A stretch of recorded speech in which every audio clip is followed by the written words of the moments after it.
you have an interest in horses and love learning more about horses, the horse industry, teaching, or even managing your own horse business, then you're in the right place. We would love you to join us on our mission, which is to improve the lives of horses around the world through the education of riders, handlers, and trainers. So get comfortable, listen in, and enjoy. Today I'd like to introduce you to Wendy Barker. Wendy in the past has been an eventing and show jumping rider and coach, but now she's focusing on dressage. So she's a dressage specialist, competitor, trainer, coach and coach educator. And as well as that, Wendy's an FEI International Para Equestrian Dressage judge and also a national A-level judge. And we'd like to talk to her as well about some poles and cross-training that she does. How are you, Wendy? I'm really well, thank you, Glenys. Thank you. Great. How's the weather over there in Western Australia? Is it warm? We're pretty lucky. We're having beautiful riding weather at the moment, so Good. Lots of people getting in lessons before Christmas while the weather's good. Yep, getting ready for next competition season. Wendy, what's your favourite quote? I have lots of favourite quotes. My most favourite would probably be de la Guerinière's, a guy who lived some centuries ago. He invented the shoulder in, and his quote is, "Every lesson should begin and end in shoulder in." That may be a paraphrase, not a completely correct quote, but that's the idea of the quote. Okay. I haven't heard that particular one before, but I certainly know that, shoulder in is a good training exercise. So, hopefully someone picks up something from that. Yeah.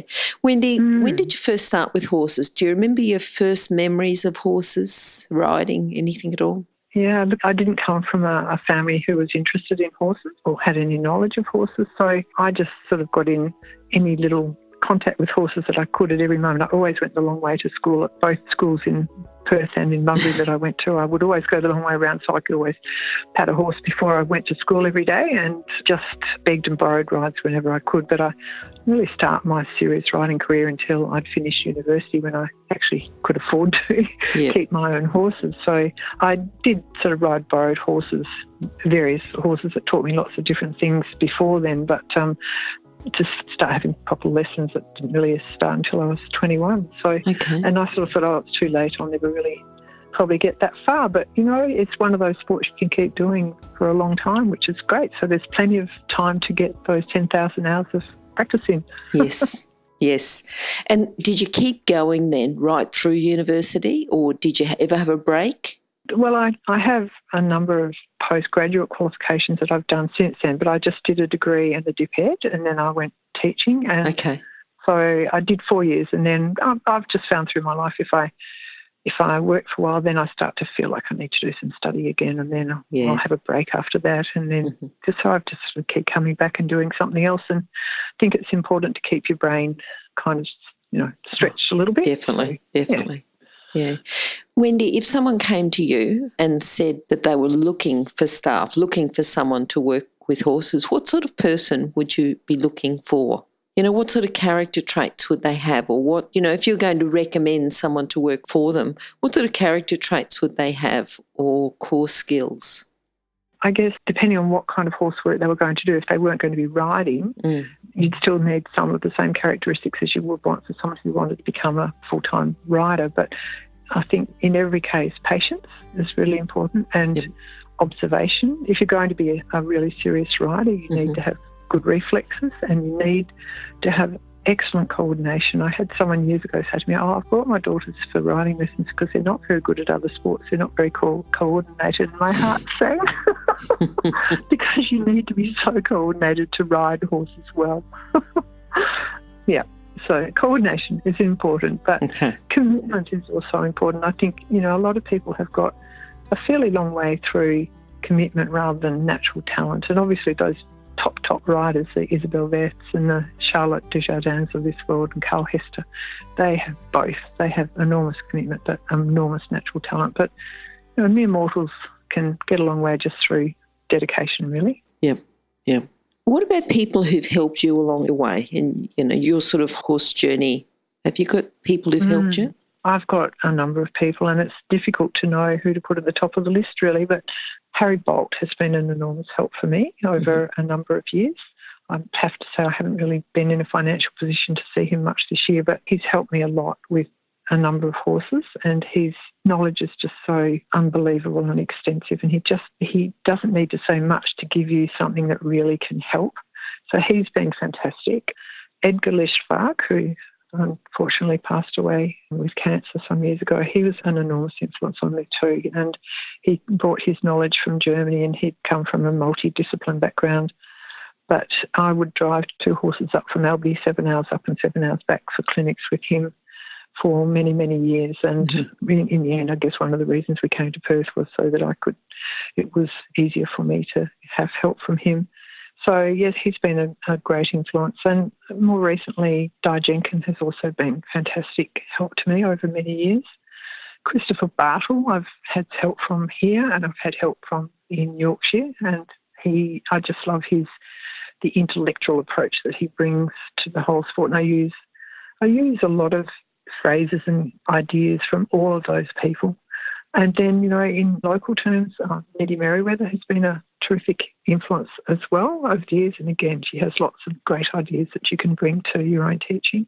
And a good friend of mine that helps me now, and that's Chris Thompson, and she's my eyes on the ground, and she's terrific. She's often there for me at a show to just help me before I go in, because I'm one of those people who tries too hard and gets a bit intense, and it's really nice to have my friend and eyes on the ground there to help me. So, yeah, there's probably some other people as well, but they would be probably one of the major influences.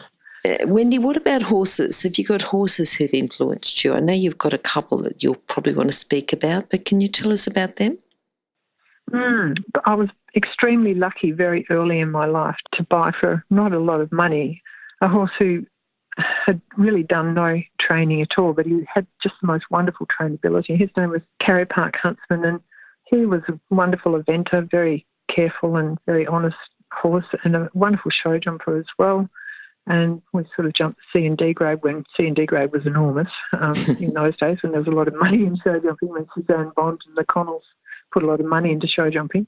And he was also a really talented dressage horse, which I didn't realise early on. And then Margot and Harry Bolt said, he will go Grand Prix, and Edgar said, he will go Grand Prix. And he could just do everything and had this fantastic brain. And I just thought, this dressage isn't as hard as I thought it was going to be. And I must say I've never had a horse with quite that trainability since, so I miss him desperately. I had him for 12 years and had a fantastic time with him, but he just taught me so much. He was a wonderful, wonderful horse. That's good, good. What do you think your proudest moment's been? Oh, gosh. I can remember an early goal. My early goal was to get over 55 in an elementary, and I sort of achieved that, surprised myself and achieved that much earlier than I thought I would. So I had to reset my goals. And I guess that's the great thing about dressage. You can just keep on setting new goals. And sort of a more recent goal was a horse who was quite a tricky horse temperament-wise, hot, sensitive sort of horse. He didn't have a good start. It was Ellisbrook Lorenzo. He took a long time to not be frightened in the warm-up at competitions, and even not to be frightened at home in my arena, which is a bit spooky. But he eventually went into one competition, and I was really thrilled the first competition he went to and got 60%, because that was a goal that I didn't actually imagine he would ever achieve early in his career. So that was terrific. And he could actually do all the Grand Prix work, as Carey Park Huntsman could. Just I didn't have it all together enough to be able to go out and ride a Grand Prix test on them, but they were both wonderful horses to teach me about riding Grand Prix movements, which was wonderful. So getting that 60% into one was a great achievement. Yep. And you've still got Lorenzo? I have still got Lorenzo. He's just a bit of a schoolmaster now. He's not quite up to sort of working FEI every day of his life and competing, but he is just a joy to ride still, and he's really nice horse for other people to get a feel on. Yes. Yeah. So he's a good boy. That was one goal. Another goal, which a more recent goal this year, was to get 60% in a Grand Prix test. And I finally achieved that with a judge who I have a great respect for, and that's Kerry Swan Bates, who's now an FEI 3-star, and I'm sure will be a 4-star before too long. A wonderful rider, trainer and judge. And to get 60% from Kerry was a fantastic achievement, and that was on the lovely Ellisbrook Hermes, who I didn't start, but who I have sort of taken to Grand Prix this year, and that's been a wonderful goal that I always hoped to achieve and never thought I would. So, yes, good. I've been very lucky to be able to realise some of my big goals. All right. Now, I'd like to ask you about a common, because you are an A-level judge, so you're out there, you're judging. I'm sure there's been times where you think, if I could only give this person a lesson on how to improve their scores. What do you think the most common, no, it's not really a problem, but most common time where riders almost throw away marks, and then how can that be fixed? I think it could be two things, really. It depends a little bit on the level I'm judging. If I'm judging some sort of prelim novice type test, it might be one thing. If I'm judging FEI, it might be another. But certainly, unless you're judging those internationals, and I have to say, judging international paras, the best international paras, there is nothing you can tell them. They are just doing an amazing job. But for those of us who are more mere mortals, I think it's probably having a better outside rein, having the horse more on the outside rein and being less dependent on the inside rein. Mm-hmm. Certainly if we're talking about those people who are prelim novice and hoping to get to elementary, often suppleness. And we see that when the horses get to elementary, if they haven't got that suppleness in their novice work, they really will find that elementary work quite difficult. Mm-hmm. So, yeah, two things, I guess, outside reins and suppleness. Oh, hang on a sec. Let me interrupt to let people know about the horse industry qualifications at onlinehorsecollege.com. If you have a look at the flexible options, there's online theory and the practical components can be completed by video or with a qualified expert in your area. That website again is onlinehorsecollege.com. Okay, thanks. All right. And then what sort of exercises would you give them? If you're coming in then going from a judge to a coach, what sort of exercises can you get a rider? I mean, because for a rider who's always ridden on the inside rein, they don't have the concept of the outside rein. What's a good exercise to get them to get the concept of the outside rein? Well, I think we can't go past Carl Hester, really. Mm-hmm. And Carl would say, use the leg yield. And I watch him and Charlotte using leg yield at international events at Aachen, at Hartbury and at other European venues. Yep. And they just use leg yield just before they go in and do a Grand Prix test. And I use it a lot myself, and I use it a lot in the training because it improves the suppleness through the back and it improves the outside rein. So it's a great fix-all, and I think it's a great thing to do in the warm-up. Like the shoulder in, it might not really start with a shoulder in, but often a little bit of leg yield can help to get the horse better in the back and better into the outside rein. Okay. And I think that's a good tip too for our listeners. So it's going to fix both the outside rein problem and the suppleness. Yeah. All right. Now, I know you've been doing a lot of work with poles and, for cross-training the dressage horse.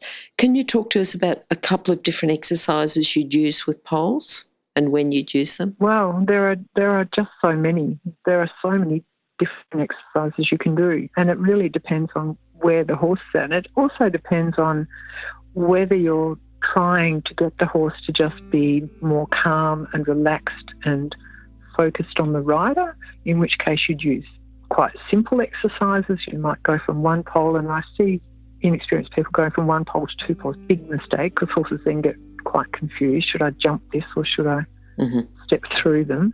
So you should not go from 1 to 2. You should go from 1 to 4, so it's clear for horse. So something really simple like that. If the horse is the opposite, they have been around a bit and they're finding 20-metre and 15-metre circles in trot and canter a little bit uninspiring, then you might use some quite difficult exercises for them. And again, depending on their balance and their level of training, you can do something simple like put a 20-metre circle with a pole on each tangent point at each quarter of the circle and ask the rider to canter over that. You can make that quite simple by just asking to stay on the correct canter lead and stay in canter until they can get a good spot to each pole, or you can get them to start counting, and counting over 4 poles might be too difficult for some people. They may need to start just with, say, 1 on each centre line and just count, because not counting the stride over the pole is a challenge for less experienced riders. So you can play around with that, and then you could make that a bit smaller. Really experienced horses have a Grand Prix horse, and we played around with doing that in counter-canter. Now, that was a really good exercise to keep him interested. So counter-cantering a 20-metre circle with 4 poles, quite difficult. So you can make these things very simple or quite difficult.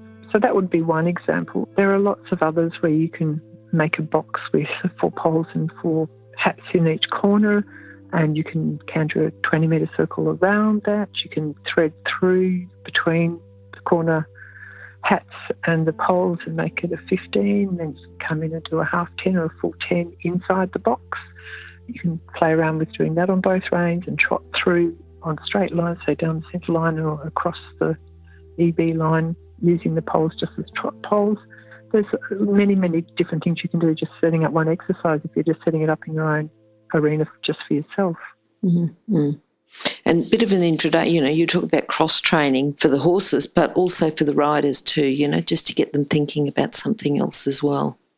Look, I think it helps a lot with accuracy as well. If the rider's having to learn to count in, because I did quite a lot of eventing and show jumping, I could always count into a point. So it helps if you have to make a counter halt to do a rein back or something in an EPI test, or just a trot halt even, so that you actually get as accurate as your horse can be given his level of training. You can't adjust a novice horse into a halt in the same way you could adjust an advanced or a pre-St. George horse into a halt to make the halt right at the marker. But it can certainly help with accuracy as well.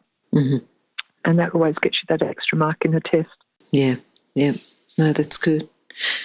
Okay, Wendy, what do you think your biggest challenge has been?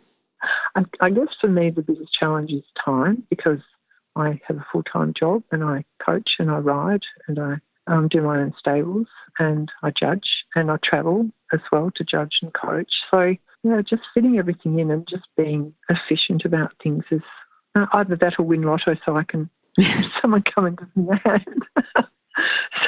Having 3 horses and a full-time job it's a stretch. It's a stretch sometimes. Yeah. Okay. And I know you've got a library full of books. Have you got one in particular that you'd like to recommend?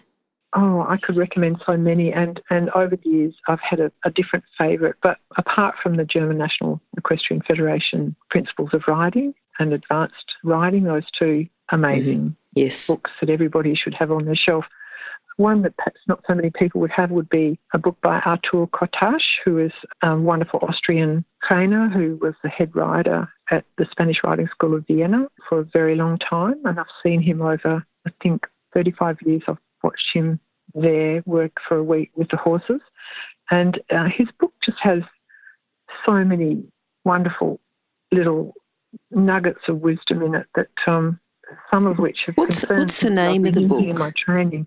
Yeah. The book is called Kotasch on Dressage. It's Kottas, Kotasch on Dressage. And it's a beautifully appointed book with magnificent colour photos of his 2 daughters riding beautiful horses.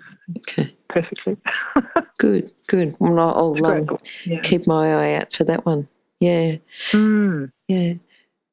Wendy, what are you looking forward to? Well, I have an exciting young horse. His name is Ellisbrook Da Vinci.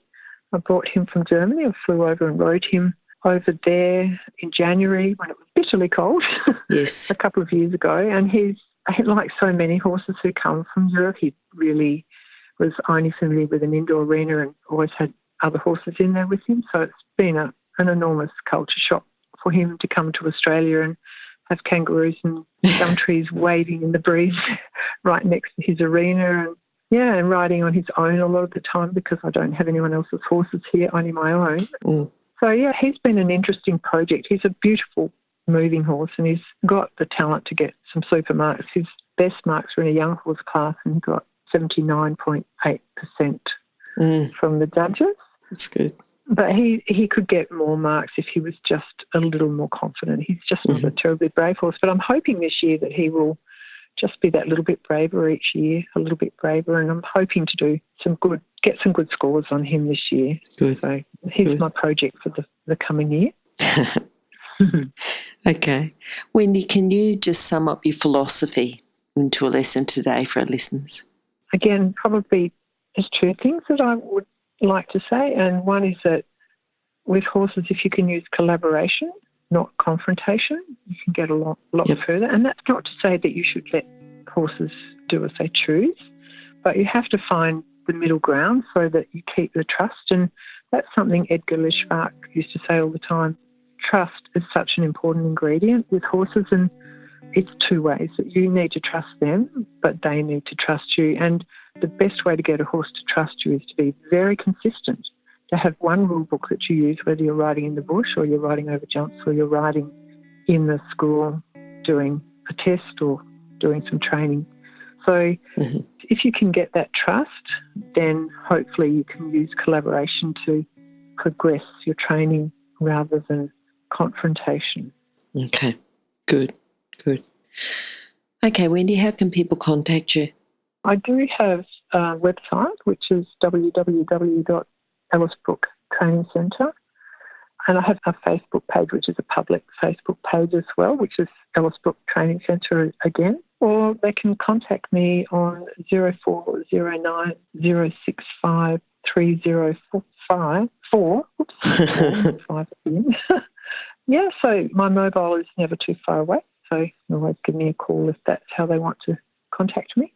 Okay, and those contact details will be on your page at Horse Chats as well, which will be horsechats.com/Wendy Barker. Terrific. Okay. That sounds good. All right. Thank you, Wendy, for talking to us today. I particularly enjoyed the exercises that you did with the poles, and hopefully people can use poles and a bit of cross-training for their dressage horse to help them improve. Thanks very much for the opportunity to talk, Glenys. I enjoyed it. Thank you. Bye. Bye-bye. Oh, wait. Before you go, if you're an equestrian coach or a horse riding instructor, or even if you aspire to be one, have a look at the free video series for horse riding instructors on the Horse Chats website. Go there now. Have a look. horsechats.com.